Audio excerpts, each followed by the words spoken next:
Here in America, we rarely negotiate prices on anything anymore.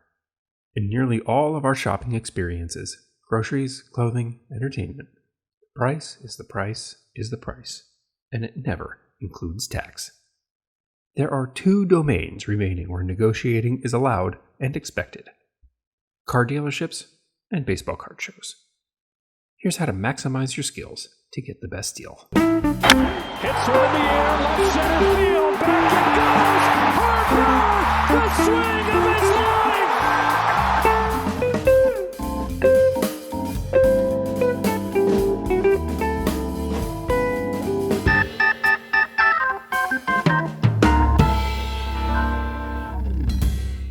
At a car dealership, they have most of the leverage.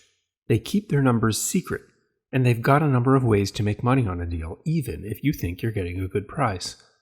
Baseball card shows are more neutral grounds, where buyer and dealer have access to the same information, and the savvy card shark can put this to their advantage. Every deal isn't a screw or get screwed scenario. There are always opportunities for mutually beneficial exchanges. The first step to negotiating nirvana is do your homework. Know what you want, know the relative price ranges and liquidity of that card, and know what you're willing to spend on that card to have it in your collection. Impulsiveness leads to brokeness. Here's an example. I'm on the lookout for a Bryce Harper flagship rookie, card 661, the blue helmet variation, in a PSA 10. It has a pop of a little under $2,000. I've been watching this card on eBay and COMC for a while, and I know that the selling range is $80 to $100. The average is about $88. And most importantly, this is a very liquid card, meaning multiple copies sell every week, if not every day. So there are lots of data points. I can have this card right now for $120. If I'm patient, I can have it for $100. I'm a buyer at $80, and if I saw this card at a show for less than $80, my cash would be out quicker than a Christian youth pastor at a pride parade.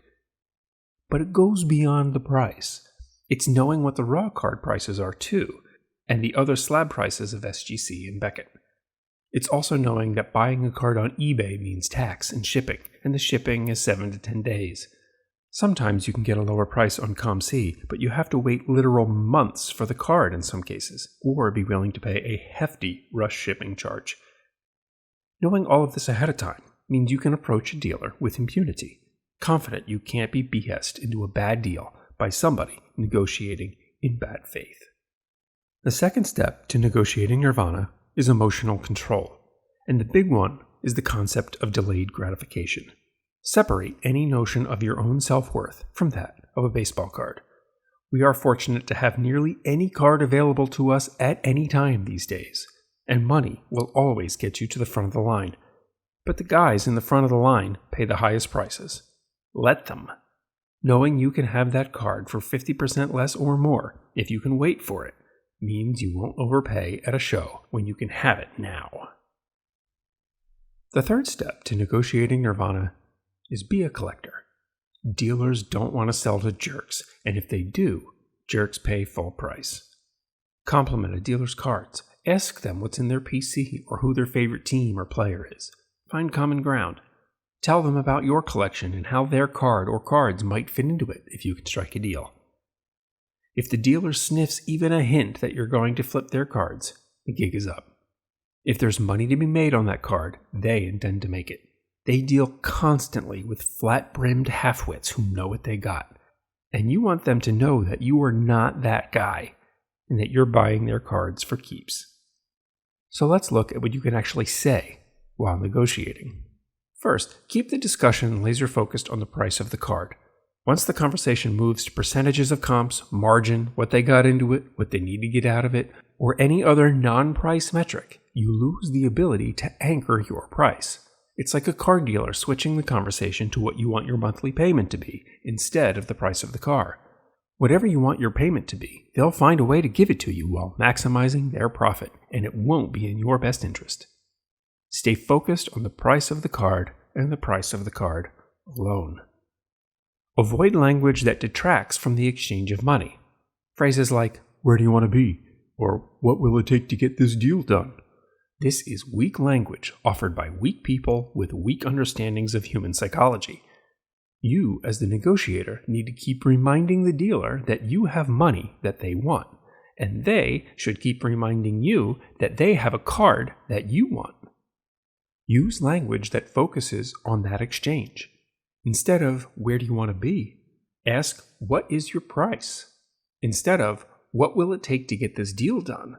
Consider, how many more dollars do you want so I can have this card? How much more money do you want so that I can have this card? Visual aids can help here too. When you're ready to make an offer, take out the cash and offer it. Make your offer while holding the cash. Make the dealer see the cash in your hand. That makes it real, a real exchange of money. This is your greatest asset. It is hard for your dealer to say no to money, but it is also anchoring for you to see the cash you're willing to offer. The psychological power of money is real and well documented, so keep the money real and involved. Cash App, PayPal, credit cards, these all turn money into an abstract, where you can easily imagine you'll pay it off later, which you won't. If you know your stuff, you don't need to take out your phone. Taking out your phone during a negotiation defers your expertise to the twits of TikTok.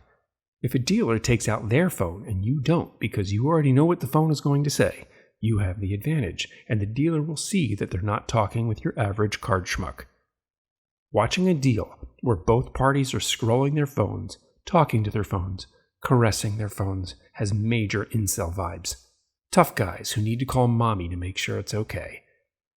If a guy won't look me in the eye when negotiating, instead casting his gaze deep into his phone's warm light while notifications flash up from all the women that refuse to sleep with him, I simply thank him and walk away. So you've done your homework. You found your card. How do you start? The first pissing match is usually about who throws out the first number. Sometimes dealers have their prices marked, and sometimes not. If they're marked, great, there's your starting point. The dealer has already thrown out the first number.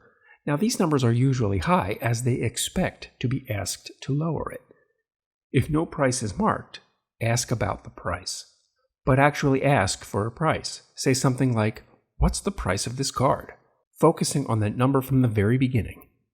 Generally, the seller should put forth the first number, but if they demur back to you with something like, what's your offer? You should deflect and move the conversation back to collecting. Ask to see the card more closely. Ask if it's okay to take it out of the sleeve if it's ungraded, or out of the plastic covering if it's graded. While inspecting the card, ask the guy about his collection. Chit-chat about baseball and stats. Since you've done your homework, you can lead right into, well, PSA 10s of this card sell in the $85 range these days. Are you around that price? You haven't made an offer yet, but you're pressuring for a price while demonstrating that you are informed. If they take out their phone, let them. It will only confirm your superior knowledge. If they demur again, start at the bottom of your reasonable range. In the case of the Harper rookie, I know that a $50 offer is a non-starter, way too low, and likely to shut down the conversation. But saying, I'm a cash buyer at 75 would be an appropriate place to start, and then see where the negotiation goes. If he comes back at way over 100, keep it positive, thank him, and off you go. If he comes back at 90 or 95, well, okay. You're at the low range, he's at the high range. Now you can see if you can meet in the middle somewhere. If, after repeated attempts, you can't meet in the middle and their price is just too high for you, that's fine. Leave the table on a good note. Say something like, thanks, but that's just a little out of my range. Nice card, though. Thanks for letting me take a look at it. And then shake the guy's hand. The deal wasn't a loser because you aren't walking away with the card. You now have a fresh data point on that card's price that will continue to inform later negotiations. Plus, you can always come back if you leave things friendly. Sometimes at the end of the day, if that card is still there, you can swing back and make that same offer, and they might well accept it, having not been able to sell that card otherwise. To keep things courteous, here are some other things to consider. Don't negotiate in increments lower than 5% of the price of the card. For a $100 card, offers should be in multiples of 5. Only for cards lower than $20 should you consider increments of 1. And even then, that should be rare. Think about the divisions of currencies you have with you. If you're really trying to nickel and dime a dealer down from a $10 card to a $5 card and he accepts, this is not the time to ask for change of 100. Generally, if a dealer gives you a big break on price, don't ask for change. There will be times when you have the leverage, where many dealers have all the same cards, which can force the price down, or when you're buying a large lot of stuff. There will also be times where you do not have the leverage, like 52 or 67 high numbers, Hindu-backed T206s, or other similarly rare cards that you may only ever see one or two of. In those cases, that dealer can pretty much charge what they want. This seesaw is part and parcel of the fun of the hunt. If you want to negotiate like a ninja, do your homework, control your emotions, and be a collector. Find common ground, complement their cards, focus on price and price alone, and remember that walking away isn't a failure, it's information. Go forth and conquer. Thanks for watching.